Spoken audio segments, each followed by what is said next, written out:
बरसात की हल्की बूंदें पूरे गांव में मिट्टी की खुशबू फैल रही थी। गांव के बीचों बीच एक पुराना बरगद का पेड़ था, जिसके नीचे रोज शाम एक बूढ़ा आदमी आकर बैठता था। उसका नाम था हरिराम। सफ़ेद दाढ़ी, झुकी हुई कमर और हाथ में हमेशा एक पुरानी डायरी। गांव वाले उसे अजीब समझते थे। कुछ लोग उसे पागल कहते तो कुछ लोग कंजूस, क्योंकि उसने कभी किसी से ज़्यादा बात नहीं की, ना किसी के घर गया, ना किसी को अपने घर बुलाया। बस रोज शाम बरगद के नीचे बैठकर कुछ लिखता रहता। गांव के बच्चे कई बार उसके पास जाते और पूछते, बाबा, आप रोज क्या लिखते हो? हरिराम हल्का सा मुस्कुराता और कहता, लोगों की कहानियाँ। बच्चे हंसते हुए भाग जाते, लेकिन किसी को नहीं पता था कि बूढ़ा आदमी सच में पूरे गांव की कहानी लिख रहा था। एक रात तेज बारिश हुई, बिजलियां चमक रही थी। पूरा गांव अपने अपने घरों में बंद था। सुबह जब लोग उठे तो खबर पूरे गांव में आग की तरह फैल गई। हरिराम मर गया। कुछ लोग अफसोस जताने गए, लेकिन ज़्यादातर लोगों के चेहरे पर कोई खास भाव नहीं था।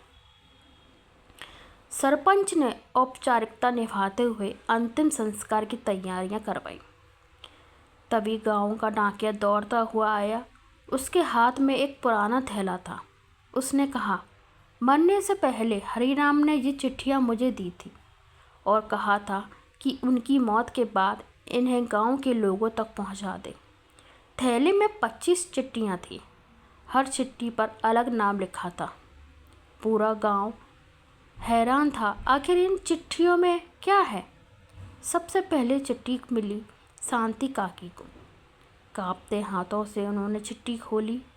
उसमें लिखा था, शांति, तुम्हारा बेटा तुमसे नाराज़ नहीं है। वो हर शहर में तुम्हारे लिए पैसे जोड़ रहा है। तुम बस उसका इंतज़ार करना मत छोड़ना। चिट्ठी पढ़ते ही शांति काकी रो पड़ी। उनका बेटा 5 साल पहले शहर चला गया था और तब से वापस नहीं आया। गांव वाले पहली बार चुप हो गए। दूसरी चिट्ठी स्कूल के मास्टर को मिली। उसमें लिखा था, बच्चों को सिर्फ किताबें मत पढ़ाइए, उन्हें इंसान बनाना भी सिखाइए। मास्टर जी देर तक चिट्ठी को देखते रहे। धीरे धीरे पूरे गांव में चिट्ठियां खुलने लगी।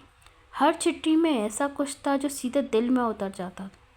किसी में माफ़ी थी, किसी में सलाह, किसी में छुपा हुआ दर्द।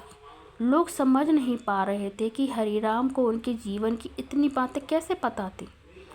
लेकिन असली तूफान तब आया जब गांव के सबसे अमीर आदमी रतन लाल को चिट्ठी मिली। रतन लाल पूरे गांव में अपने रौब के लिए मशहूर था। उसने हंसते हुए चिट्ठी खोली, लेकिन अगले ही पल उसके चेहरे का रंग उड़ गया। उसमें लिखा था, 20 साल पहले जिस निर्दोष आदमी को तुमने चोरी के झूठे इल्जाम में जेल भेजा था, वे बेगुनाह था और ये बात तुम भी जानते हो। रतनलाल के हाथ कांपने लगे। उसे लगा जैसे किसी ने उसका सबसे बड़ा राज खोल दिया हो। गांव वाले उसे घूरने लगे। उस रात रतनलाल सो नहीं पाया। बार बार उसे हरिराम का चेहरा याद आ रहा था। अगले दिन गांव में एक चिट्ठी की चर्चा होने लगी। ये चिट्ठी थी पूजा के नाम। पूजा गांव की गरीब लड़की थी जो पढ़ना चाहती थी, लेकिन पैसों की कमी के कारण स्कूल छोड़ चुकी थी। उसने जैसे ही चिट्ठी खोली, उसकी आंखों से आंसू बहने लगे। उसमें लिखा था, पूजा, सपने गरीब नहीं होते, हालात गरीब होते हैं। तुम डॉक्टर बन सकती हो, हार मत मानना। चिट्ठी के अंदर कुछ पैसे और शहर के कॉलेज का फॉर्म रखा था। पूजा फूट फूट कर रोने लगी। अब पूरा गांव बदलने लगा था। लोग पहली बार हरिराम के बारे में सोच रहे थे। आखिर वो था कौन? तब गांव के पुराने प्रधान ने एक सच बताया।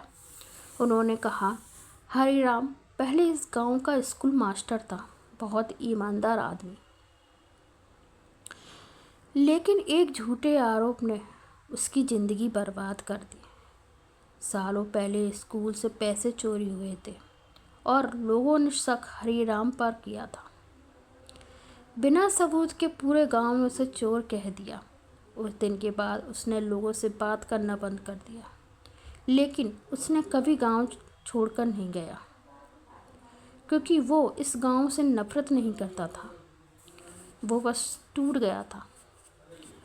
पूरा गांव शर्मिंदा था। लोगों को एहसास होने लगा था कि जिस आदमी को वो पागल समझ रहे थे, असल में वही अच्छा इंसान था। तीसरे दिन सरपंच के घर आखिरी चिट्ठी पहुंची। पूरा गांव वहां जमा था। सरपंच ने कांपते हाथों से चिट्ठी खोली। उसमें लिखा था, इंसान मरने के बाद नहीं, भूला दिए जाने के बाद सच में मरता है। अगर मेरी कोई याद बचानी है तो इस गांव में एक ऐसी जगह बनाना जहां बच्चे अपने सपने देख सकें। पूरा माहौल शांत हो गया। कुछ देर तक कोई कुछ नहीं बोला। फिर पूजा आगे बढ़ी और बोली, हम हरिराम बाबा की याद में लाइब्रेरी बनाएंगे। धीरे धीरे पूरा गांव इसके साथ खड़ा हो गया। कुछ महीने बाद उसी बरगद के पेड़ के नीचे एक छोटी सी लाइब्रेरी बनी, जिसके बाहर लिखा था हरिराम पुस्तकालय, और नीचे छोटे अक्षरों में, कुछ लोग शोर नहीं करते लेकिन पूरी दुनिया बदल देते हैं। अब रोज़ शाम वहाँ बच्चे पढ़ने आते। पूजा भी आती। वो डॉक्टर बनने की तैयारी कर रही थी। कभी कभी हवा चलती तो बरगद के पत्ते ऐसे हिलते जैसे हरिराम अब भी वहाँ बैठा है, मुस्करा रहा हो, और शायद अपनी डायरी में फिर किसी की कहानी लिख रहा हो। अगर आपको यह कहानी पसंद आई हो तो चैनल को सब्सक्राइब करें और इस वीडियो को शेयर करें और लाइक करें। राधे राधे।